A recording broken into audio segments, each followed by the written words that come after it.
today I'm interviewing Wes McKinney about his contributions to the Python community and his current projects to make data analytics easier for everyone.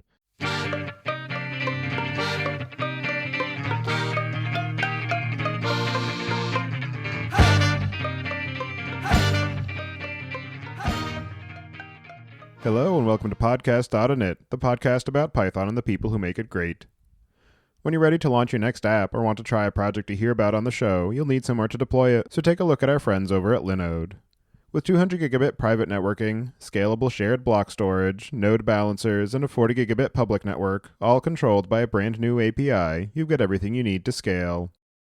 And for those tasks that need fast computation, such as training machine learning models or building your deployment pipeline, they just launched dedicated CPU instances. Go to pythonpodcast.com/linode, that's Linode, to get a $20 credit today and launch a new server in under a minute. And don't forget to say thanks for their continued support of the show.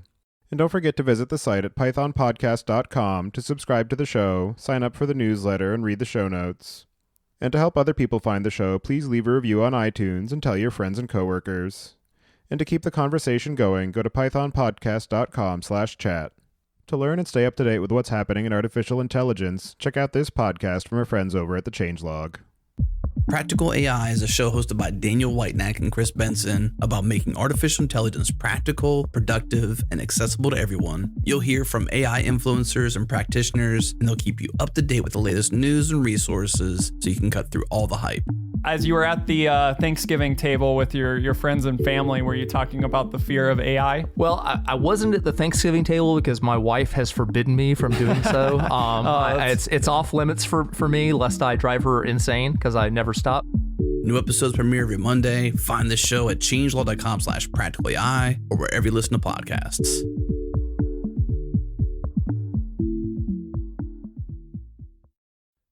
You listen to this show to learn and stay up to date with the ways that Python is being used, including the latest in machine learning and data analysis. For even more opportunities to meet, listen, and learn from your peers, you don't want to miss out on this year's conference season. We have partnered with O'Reilly Media for the Strata Conference in San Francisco on March 25th and the Artificial Intelligence Conference in New York City on April 15th. In Boston, starting on March 17th, you still have time to grab a ticket to the Enterprise Data World. And from April 30th to May 3rd is the Open Data Science Conference. Go to pythonpodcast.com/conferences to learn more and to take advantage of our partner discounts when you register. Your host as usual is Tobias Macey, and today I'm interviewing Wes McKinney about his contributions to the Python community and his current projects to make data analytics easier for everyone.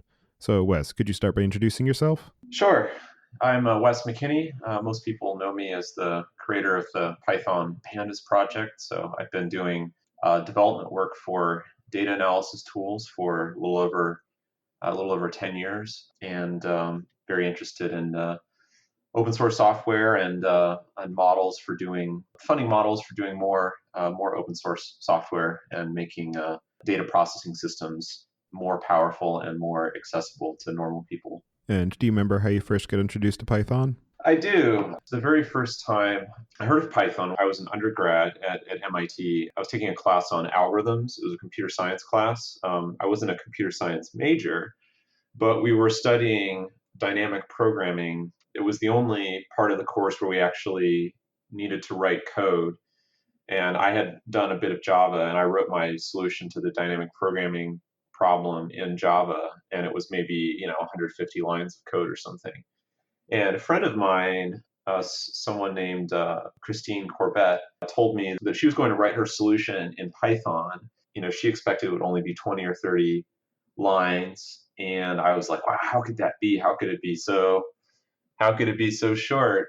And she was right. And so that was my first exposure to, the first time I became aware of Python as a programming language. That was in like 2005, but I didn't really start programming in Python until a couple of years later in 2007 when I was working at AQR. And so a colleague of mine named Michael Wong had written some rudimentary distributed computing tools in Python. And I was intrigued by the language from my prior experience with it. And I sort of went down the rabbit hole and started rewriting some legacy Perl code into Python. That was November or December 2007, something like that.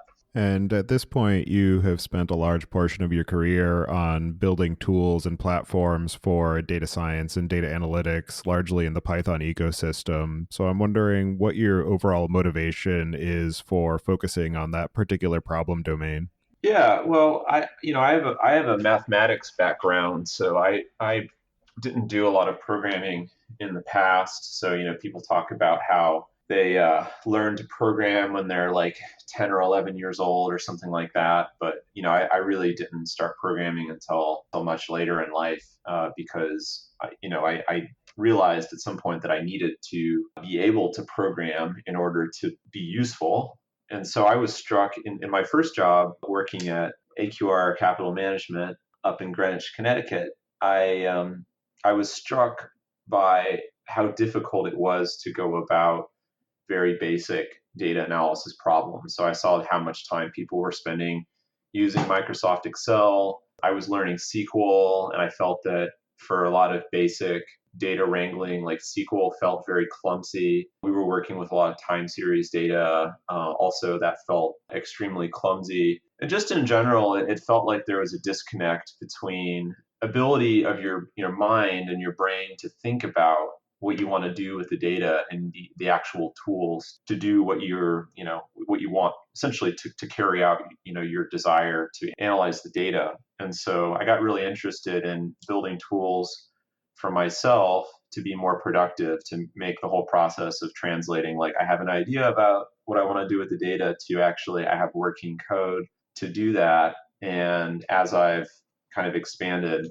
I've been more focused on the needs of other people and looking at how people are working with data and how to make them more productive. And so I find it to be a kind of virtuous cycle where you build tools, you get feedback from people, you see if it makes their work or their lives better, and then you incorporate that that feedback into your process. And as time has gone on, I've gone deeper and deeper into underlying systems problems that are the underpinnings of tools like Pandas and general data analysis tools, because after spending several years building very user-centric data analysis tools, things that normal people can pick up and use, like somebody that might be a Microsoft Excel user and they want to start writing some Python code instead, I found myself pretty limited in terms of what could be built in those user-facing tools, and the constraints lie in the systems domain. And so some people have asked me, like, why are you, working on all these systems problems? It's because they directly impact the kinds of tools that can be built for end users. And a large variety of the tools and projects that you've worked on are open source, and at various points you've worked for different businesses or run your own. And I'm wondering what your experience has been overall in terms of the differences as far as sustainability and levels of sophistication that are possible based on different environments and funding models and sustainability models for the different projects that you've worked on. Yeah, so I've been through pretty much all of the different types of standard funding models for building open source software. So nowadays, if you consider like where is most of the funding for open source coming from, it's largely coming from corporations that are allowing their employees to work on open source projects either as their full-time job, or maybe they spend anywhere from 20% of their time to 80% of their time working on one or more open source projects. And so in a sense, that was my first exposure. I worked for an investment manager, a financial firm, AQR. That was 2007 through 2010. So they effectively were the initial funding for Pandas because they paid my salary. After that, I moved into the next kind of environment where funding comes from, academia. I spent a year as a PhD student at Duke University and continued to do some open source development, but I found myself basically split between doing research and doing software development. And I also found that a bit problematic. I've done consulting, and so sometimes open source gets funded through consulting work. And so after I dropped out of grad school and moved back to New York and did some consulting work with AppNexus, and which is an ad tech company, and some other organizations. And I was looking for people that were trying to do more data analysis work in Python. And I used kind of that working with them to kind of influence the development roadmap for Pandas. I also started a company, and with one of the early Pandas developers, Chang Shi, he and I started DataPad, which was a venture-backed startup, and we were building a visual analytics tool that was developed. All of the back-end technology was the Python data stack, including Pandas and a number of other things. And so we ended up shutting down the project in 2014. But part of our objective in starting the company was to direct some of our R&D budget and engineering time back into supporting the underlying open source projects. So there's challenges with all of those, funding models, basically consulting, academia, startup, single company funding, and just taking, working for a company as an example. One of the challenges that open source developers have is that they may run into a conflict of priorities with their parent company, where they may feel at liberty to work on the problems that are directly relevant to their company's business, but work on maintenance and building features and fixing bugs that do not directly impact the business, or don't have, quote unquote, ROI, return on investment. They may find it more difficult to prioritize those things. And a lot of the work in making open source software projects successful is very unglamorous and falls into this category of things that can be, let's call it, hard to explain to your boss, like how you're spending your time.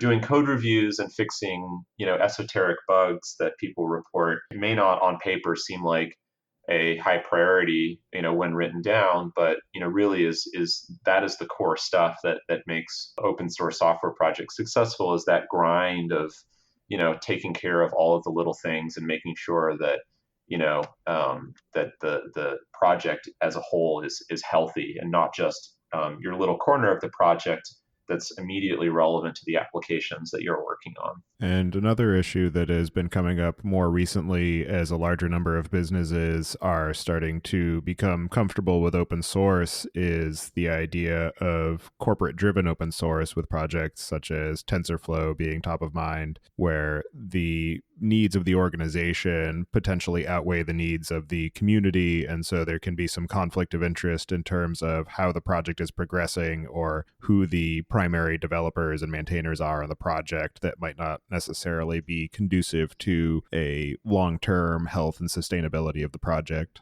Right. Yeah. So you're talking about governance, and governance is certainly affected by, like, a project's governance is affected a lot by where the money is coming from. And this is part of why I've become such a big fan of projects in the Apache Software Foundation, because it forces a community-centric governance model on projects that may be largely corporate funded. And so some of the bad patterns that you see in corporate-driven open source projects, like, let's just say, private discussions, throwing code over the wall. So sometimes you'll see companies that a project will be quote unquote open source, but maybe there's like a monthly or quarterly code dump, and all of the code reviews are private. All of the developer discussions, or many of the developer discussions, are private, and there may not be that much of an opportunity for people in the community to give their feedback and to be involved in the process. So really, I think that the process that produces open source software is just as important as the code itself. And so you do see those struggles in corporate driven projects. I think in the case of, you mentioned TensorFlow, and I think that was a criticism early on, and since in recent times, TensorFlow has instituted a kind of a formalized process for collecting community feedback and writing, essentially to help get design discussions and new initiatives out in the open, so that there's an opportunity for people to feel like they're involved in the process. But yet, if you go on the TensorFlow, GitHub, and you look at the contributors, you can see that, there's a huge number of contributions coming from the TensorFlower Gardener account, which effectively means contributions from internal Googlers. And so, whether or not those code reviews or the process that produced those, I'm just looking at it now, there's like 13,700 commits from the TensorFlow Gardener. It may or may not be easy for individuals, somebody who does not work at Google to be a full-fledged participant in that process. And going back to the overall topic of data analysis and some of the challenges that are present in that overall problem domain, what have you found to be some of the common issues that practitioners in that area are dealing with in terms of the overall work environments and software projects that you've been involved with? Yeah, so the challenges that I've been most interested in, or that I've gravitated towards, are usability and accessibility. So API design and the user experience of working with data. And so one of the reasons why Pandas is so popular is not only that it has a ton of features and it has the individual, all of the kinds of data manipulations that you need to work with real world data sets, but the ergonomics or the usability of the library is good. So with relatively concise and easy to read code, you can perform quite complex data analysis tasks. Related to these things, I've also been very interested in performance and scalability. So, performance, a lot of the, because, Pandas is a tool for relatively small data, single digit gigabytes and down is kind of the recommended size for Pandas. A lot of the performance work there has been around, making the software more interactive. So the difference between something taking 5 seconds and 500 milliseconds, so a 10x improvement, can be pretty huge. And so we've done a lot of work to improve expand the sweet spot for what interactivity means. I've also been interested a lot in interoperability. So you may not be doing 100% of your work in Python and have all your data may not all fit into memory in Python. And so, we need to be able to take advantage of SQL-based systems, distributed processing frameworks like Apache Spark, Apache Hadoop. And but there's a lot of challenges associated with having a workflow that involves multiple storage systems or processing environments. So all of this work of supporting different file formats, interacting with different processing frameworks, and just going about your day-to-day work, if you sit down and try to use these systems to get something done, you run into a lot of rough edges. And, my process is basically, I try to do things. If something seems hard or something seems like a rough edge, I'll take note of that. And so if you're very diligent about, keeping notes and tracking what seems like, why is this hard? Can we make this easier? Can we make this faster? Can we make this use less memory? Can we make this more interoperable? You accumulate, a pretty long list of things that are imperfect or things that could be made better. The solution to fixing those things may not always be obvious, but it's at least good to, if you perceive something to at least have the feeling of being suboptimal or imperfect, that you at least make yourself aware of that and try to figure out what's a way to make things better. How can we, if the status quo has something we don't like, how can we try to change that? And maybe you don't like something and you find that it's just as good as it can get.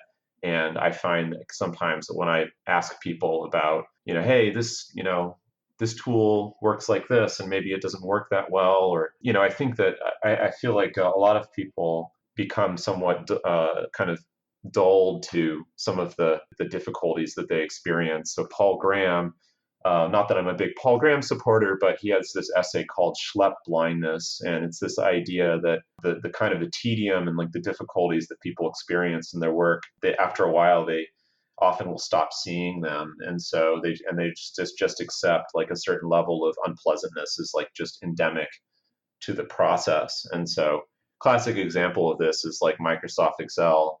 And maybe, it's sort of a Stockholm syndrome kind of thing, where after a while, you may stop asking yourself, like, well, can we do better than this? And are there any other areas of data science and data analytics that you think are not receiving the attention that they deserve, or the support or funding that we should be providing to be able to bring all of our capabilities forward and improve the types of systems that we're able to build, whether in terms of tooling or just general research or awareness? Yeah, well, I guess my answer is a little bit biased, but if you look objectively at where a lot of the money is going and where a lot of the hype and marketing is going, it's really it's a bit skewed towards machine learning and quote unquote AI.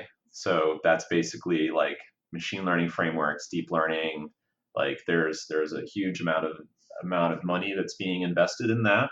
And comparatively, a lot less money and effort and attention is being given to some of the more fundamental problems in data access and kind of interoperability.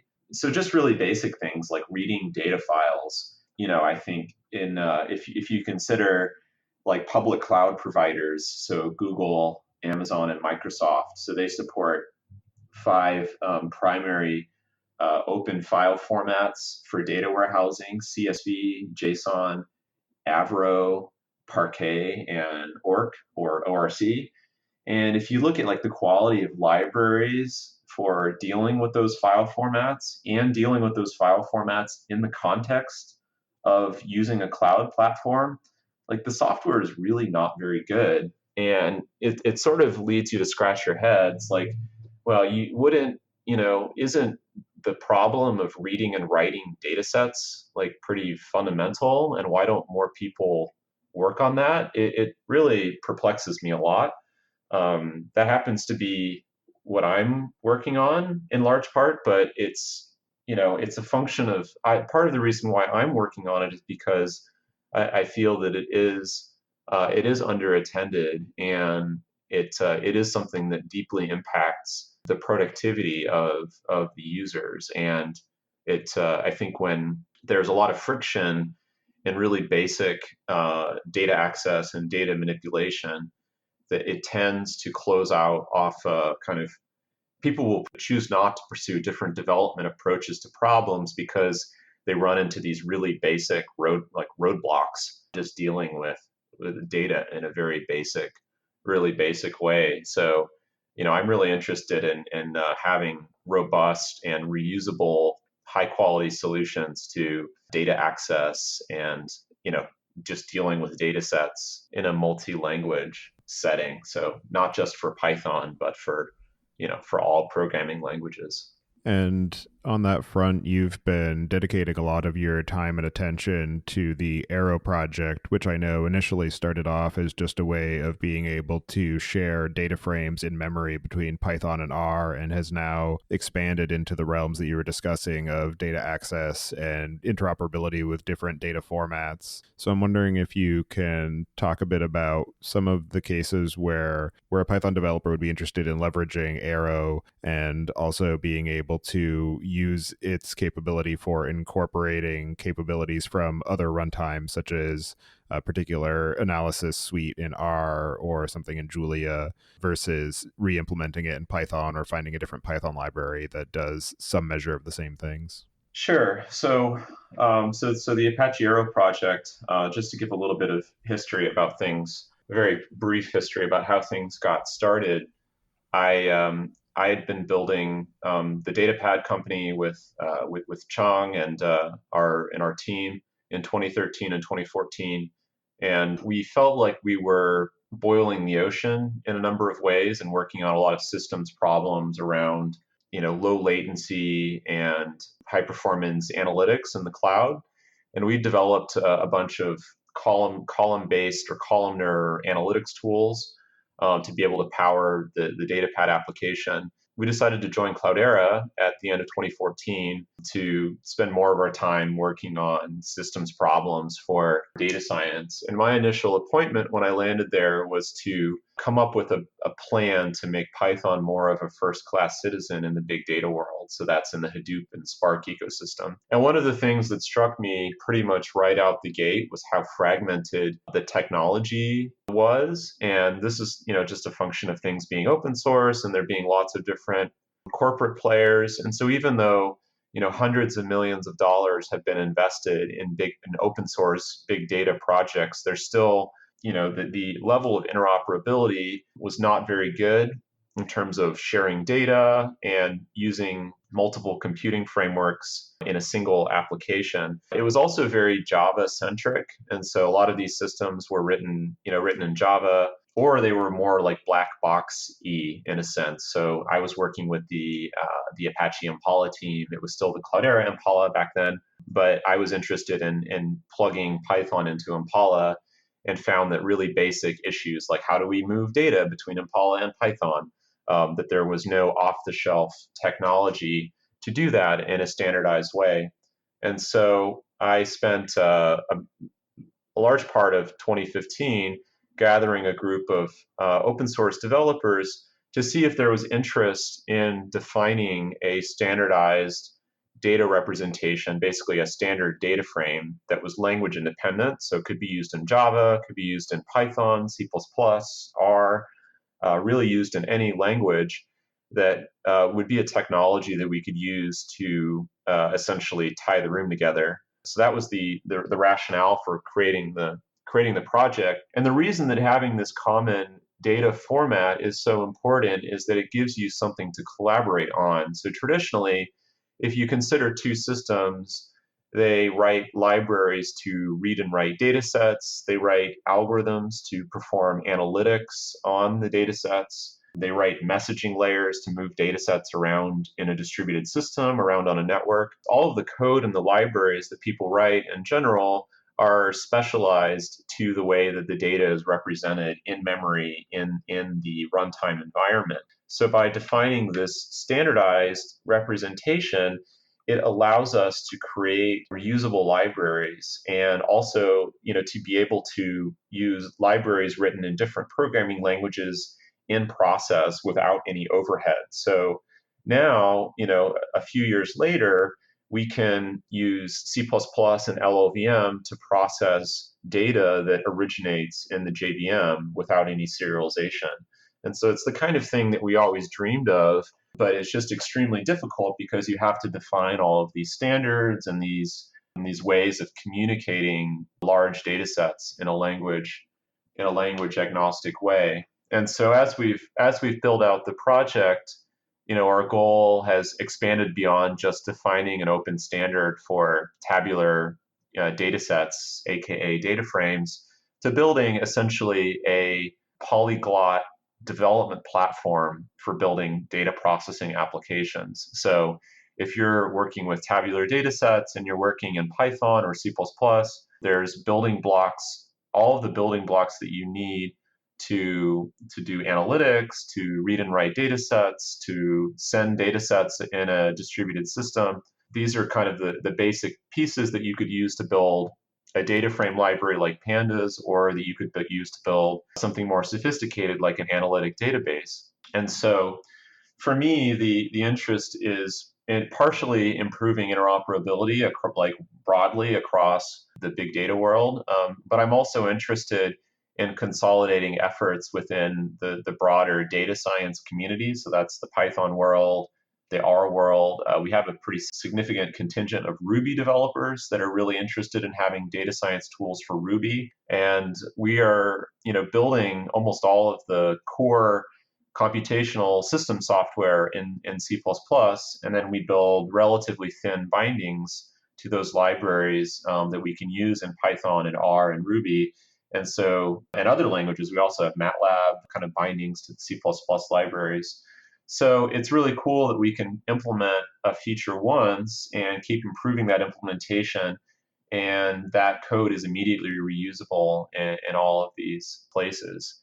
And so I believe that as time goes on, that we'll start seeing more and more data processing systems that are formed from heterogeneous computational components. So you might see a system that includes some Rust and some C++ and maybe even some Java. And that, is possible because we have this unifying technology at the data level.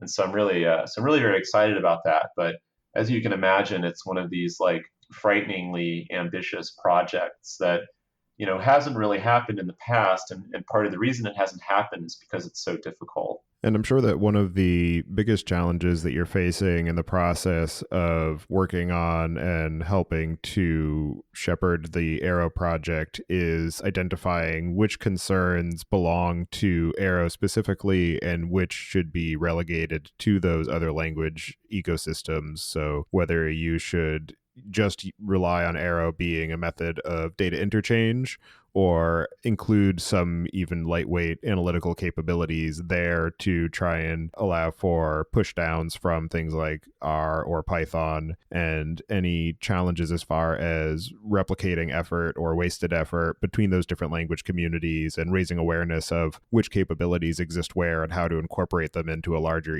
system. Right. We definitely have to strike a balance in terms of what problems we were taking on in the Apache Arrow project. And we've been pretty deliberate about like where we draw the line. And so where we've mostly been drawing the line in terms of like what is an Arrow problem and what is like a downstream consumer problem is largely in the user interface side of things. So we don't want to be prescriptive about how the libraries are consumed by end users. So some people have expressed like, oh, are we going to expect like a Pandas-like library to exist inside the Apache Arrow project? And the answer is probably not, but that is the type of, like a next generation Pandas, aka what we've been calling Pandas 2, would exist as a separate open source project that utilizes the Arrow runtime libraries to create its implementation. And so we want people to build many different kinds of front end interfaces to the technology that we're building in the Arrow project. But we don't want to say, you have to write SQL or you have to use this one particular data frame like API, that there's flexibility as far as user interface.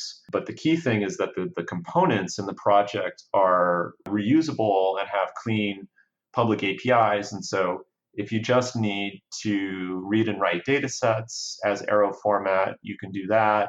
If you're mostly concerned with in-memory query processing, in-memory analytics, that you on in-memory data, that you can just use those libraries, and maybe you have your own serialization or data access layer that is maybe proprietary to your application, that you can still do that. You don't have to accept a particular storage system, like you don't have to store things as Parquet files in order to make use of the query engine components that we're building. But one of the big pushes over the next couple of years is creating a full-fledged, like a query engine, basically parallel execution of analytical queries against in-memory and on-disk data sets. So that could be used to execute SQL, but also evaluate Pandas type data frame operations. So group by, aggregate, filtering, column expressions. So we're right now laying down the building blocks of having an end-to-end in-memory and out-of-core query engine. So that's kind of the major growth area of the project for the next 2 to 3 years. But you did mention kind of the multi-language aspect, and so it's notable that there is a parallel effort to build a native query engine for Arrow that is in Rust, and I'm happy to encourage that. And if we end up with native language query engines written in multiple languages in the project, I actually think it's a really great thing because we can learn from each other, not only about implementation strategies, but also I think the design of how, like, what is idiomatic Arrow code in C++ may translate well to Rust, or maybe not, and maybe vice versa. There's some things that are learned about how to make the problem more tractable or build better software in Rust or in Go or in Java, and that can inform development in the other subcomponents of the project. And you were mentioning some plans for the yet to be determined Pandas 2.0 release. And I know that you have spent a lot of your career working with Pandas and working on Pandas, being the initial author, and that now it has grown to be a larger community beyond yourself. And I'm wondering, now that you've had some time with it and space from it, what your current thoughts are on its overall success, and with that perspective that you've gained, any thoughts on what you would have done differently if you were to start it over today? Yeah. So one, I guess, one elephant in the room that people always ask me about is the quote unquote Pandas 2 effort. So at the end of, I think it was the end of 2015, I started a discussion with the Pandas core team. You can find the discussion on the Pandas dev mailing list about, what kinds of changes or improvements like would we like to make to the core library. And later I wrote like a long kind of set of documents about like a hypothetical Pandas 2 project. Like, what do we want? Like, what problems do we want to solve? What problems do we don't want to solve? And as we've discussed as a community, the working plan there is that the existing Pandas project will live on effectively in perpetuity, given the millions of users and the years and years of code that depends on Pandas. And so the development there is focusing on stability and having a mature and consistent and reliable code base. And the work so if you look in the Pandas 2 design documents, and I wrote a long blog post called Apache Arrow and the 10 Things I Hate About Pandas, which is based on a talk that I gave about 5 or 6 years ago about internal design issues in Pandas. So we've been laboring kind of diligently to address those systems problems that have affected the performance and scalability of Pandas in the Arrow project. And our plan there effectively is to create a sibling project that is intended to be used as a complementary tool to Pandas that is using all of the Arrow technology under the hood and will be geared toward doing analytics on massive data sets. And so a little bit less flexible in its API, but designed to work in a scalable way with much larger data sets. But going back to your original question about kind of, my reflection on Pandas's, Pandas will be 11 years old this April. So it has been around for a long time. I can't say that I would have done very much differently, kind of going back and thinking on it. I think if anything, there are probably some things that I would have said no to, but when you're building a brand new open source project and you're excited to have people join the community and become users, you have the tendency to say yes to everything. And so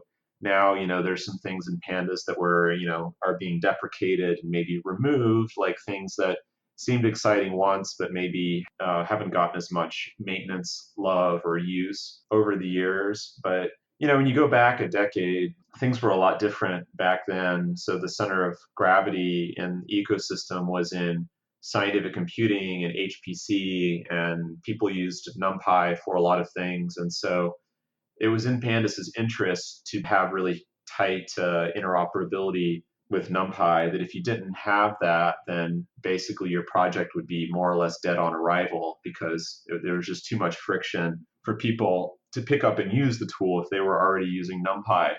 And so now, fast forward a decade later, some of that close relationship with NumPy has created problems in the sense that a lot of the internal implementation details of Pandas are exposed publicly, and so things like NumPy, and so that makes changing things really difficult. But the community, Jeff Reback and Joris Vandenbosch and Tom Augsburger, they've done a really great job, growing the community and also judiciously growing new features to make the project more extensible. So things like extension arrays just dropped in the project relatively recently, and that's opened up a lot of interesting opportunities to expand beyond the horizons of what's possible with vanilla NumPy. So having null values and integer columns is something that's been enabled by extension arrays. There's also there's GeoPandas, which provides some geographic data structures. And so there's still a lot of exciting work happening in Pandas, and I think the project has a lot of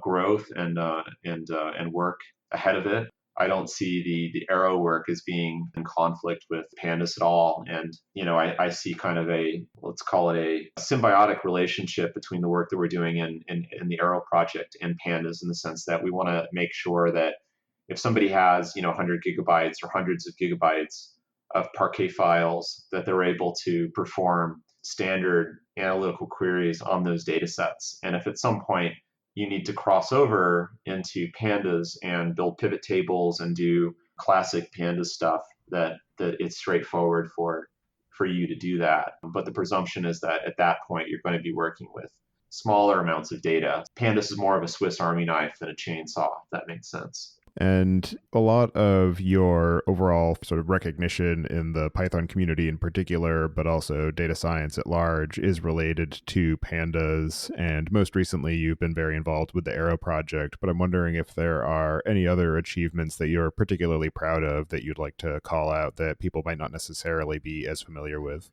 Yeah. So one project that we haven't talked at all about on the podcast yet is the IBIS project, IBIS. So it's a project that I started when I was at Cloudera, and the idea was to develop a fairly rich DSL, so domain-specific language, for interacting with initially SQL-based systems. And so I wanted to build something that was very similar in its API to Pandas and could be adopted by a Pandas user, but was lazy and you would create strongly typed, well-typed expressions, and that you could essentially take any SQL query and rewrite it as an IBIS expression and write it with Python code.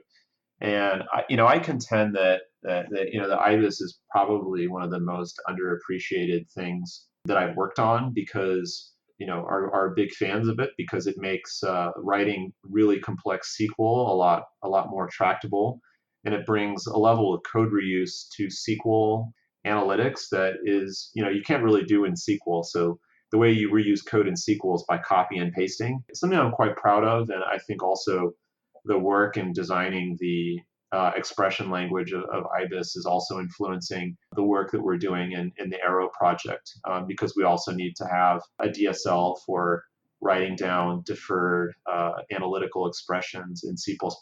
And so the fact that, I have a fully formed DSL that is a superset of SQL and can express even very complex SQL concepts like correlated subqueries and things that traditionally are very hard to even think about in Pandas. I think it gives us a head start on kind of thinking about how to map declarative SQL analytics onto the imperative kind of functional approach of Python, and essentially composability and function calls.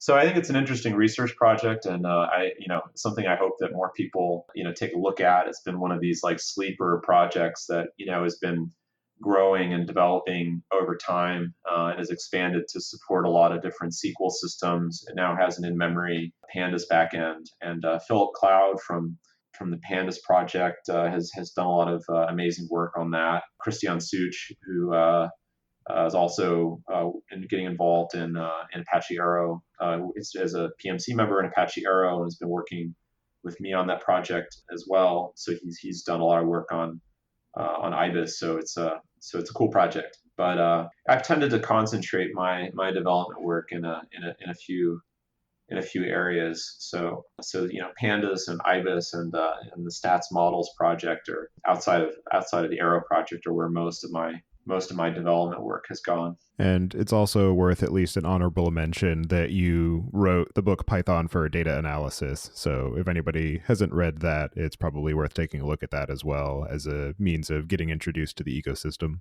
That's true. Yeah. So I wrote my book Python for Data Analysis essentially concurrent with the development of Pandas, which was a bit risky thinking back on it. This was 2012 that I was mostly writing the book, and I did a second edition of the book a couple of years ago to update it for Python 3 and for the latest version of Pandas. So if you're learning Pandas, or you want to learn more about data analysis in Python, the book definitely is a good resource for that. And looking forward, what do you have in terms of grand ambitions for the future of the data science community, both inside and outside of the Python ecosystem? And within that, any projects that you are particularly excited to be working on in the near to medium future? Yeah, I helped start the Arrow project while I was at Cloudera in 2015. In 2016, I moved across the country and spent a couple of years working with Two Sigma on systems for data science, and they were really gracious supporters of the Apache Arrow work, and we did integration between we developed integration between Spark and Arrow to make Python on Spark faster, and we collaborated with IBM on that work. And that was really an exciting collaboration to see come together and be successful. And last year, in order to scale up the work in Apache Arrow, I partnered with RStudio and Two Sigma to create a new organization called Ursa Labs, which is a nonprofit group which enables me to put people to work full time working on the Arrow project. And the mission for Ursa Labs is to develop the Arrow platform as a shared computational infrastructure for data science. And so my grand ambition for all of this is to have a really powerful computational runtime for data science, for analytics, data access, feature engineering, for machine learning and statistical applications that is uniformly accessible from R and Python and Ruby and the different languages that people want to use for data science. And so it's the kind of thing that hasn't really been possible in the past because of the points of friction that have made it difficult to share code between these programming languages. And also, part of that ambition is to foster collaboration between the data science world and the database systems community, because part of what's missing from data science is the level of computer science and computational systems work that has been done in the analytic database world for the last 20, 25 years. But almost very little of that systems work has made its way into the hands of everyday data scientists. And so part of the goal of the Arrow project is to create reusable libraries that provide the level of performance and scalability that you have in modern analytic databases, but put those at the fingertips of everyday data scientists, and to essentially liberate individuals from being tied to a particular programming language, or being able to use multiple programming languages, but not having to be too concerned about, whether things are going to run 10 times slower in one programming language versus the other. So I think things are on their way toward that goal. And I think setting up the Ursa Labs organization helps provide some scalability in terms of building relationships with more corporations that wish to fund the Arrow work, so that we can build a bigger and bigger team as time goes on. So if anyone listening has interest in funding this work, or helping us move faster, you can definitely reach out to me on Twitter or any of the standard communication channels. And for anybody who does want to get in touch, either for offering funding or support, or who are interested in working with you on the Ursa Labs mission, I'll have you add your preferred contact information to the show notes. And to close out the show, is there anything else that we didn't discuss yet that you think we should cover before we close out, or any parting advice that you have for active or aspiring data scientists, or any resources that you'd like to recommend? I don't think so. But yeah, it's still a pretty in terms of where we are and like the on our sort of historical timeline. If you think about maybe what life might be like in 2050 and where are we right now, I think it still feels like we're a bit in the Wild West in terms of the development of systems and tools for doing data science. And so I think we have a long way to go. And I think the more open dialogue we have around these problems, and collect ideas and combine and kind of coalesce efforts in building the open source software and tools and systems, I think the more the more progress, we'll make. So, I like to tell people that, I want the future to get here faster. I don't want time to pass more quickly, but, if we could advance the kind of human progress on these kinds of tools by a few years here and there, I think that'd be pretty great, because it means that we'll be able to do more interesting science and make things in the world just a little bit better, which I think we can all agree is how things are going is something we should all be concerned with. All right. Well, with that, I'll move us on into the picks. And this week, I'm going to choose the author Roald Dahl. He has written a number of great books for all ages. I have enjoyed them for many years. So if you have never read any of his books, I definitely highly recommend them. The BFG is a great one. James and the Giant Peach. Pretty much anything he's ever written is good fun. So with that, I'll pass it to you, Wes. Do you have any picks this week? Well, I just, finally, after being recommended to me several times over the years, I just finished reading The Soul of a New Machine by Tracy Kidder. So it's a classic book about engineering or computer engineering from the early 1980s. It's a bit, the book is a bit dated, but still, I think, for anyone who's in software or computer engineering, I feel like it, is a good read for anyone who's in the field.